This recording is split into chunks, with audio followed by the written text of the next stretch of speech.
ஒரு பீடா கடைக்கார எம்ஜிஆரை பார்க்க போகிறார்.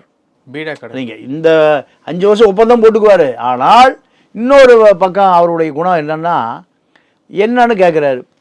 நான் சினிமாவில் நடித்தேன், உங்களோட அந்த படத்தில் இந்த படத்துலாம் நடித்தேன், காமெடி கேரக்டர் நடித்தேன். இப்போ எனக்கு எதுவுமே செட் ஆகலை.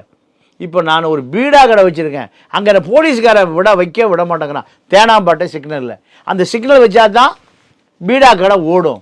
குழந்தை குட்டியெல்லாம் பிழைக்குது. நான் வேறு வழியே இல்லை எங்கேயாவது கூவத்தில் தான் விழுந்து சாகணும்னு சொல்கிறான். நீ ஒன்றும் எங்கேயும் விழுகாத, நீ போய் பீடா கடையில் உனக்கு நாளையிலேருந்து. அப்போ ஒரு சிஎம் நீ பீடா கடையில் போய் இருங்கிறார். அவன் பீடா கடையில் எப்போ போலீஸ்கார் வருவானோ, எப்போ தூக்குவானோ, எப்போ முனிசிபாலிட்டி வருவான், கார்பரேஷன் வருவான். பீடா கடை சும்மா சின்ன கடை தானே. அப்போ அவனுக்கு வாழ்வாதாரமே அதுதான். இவர் முதலமைச்சர் என்ன தெரியுமா பண்ணார்? அந்த வழியை போகும்போது அங்கே நிறுத்துறாரு. எங்கே? பீடா கடையில் ஒரு பீடா கொடுப்பா.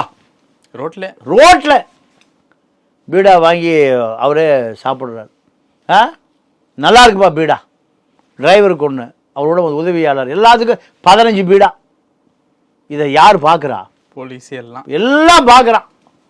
பார்த்து 15 பீடா காசு கொடுக்குறாரு. இருந்தா வச்சுக்கோ, 1000 ரூபா வச்சுக்கணும். அந்த காலத்தில் ஆனால் 15 பீடா 1000 ரூபா வராது. வச்சு குழந்தை குட்டிக்கு ஏதாவது வாங்கி கொடுப்போம்.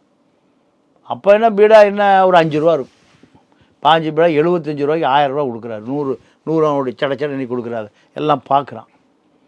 அதுக்கு பின்னாடி பீடா கடைக்காரன் பெரிய மில்லியனர் ஆகிட்டான்.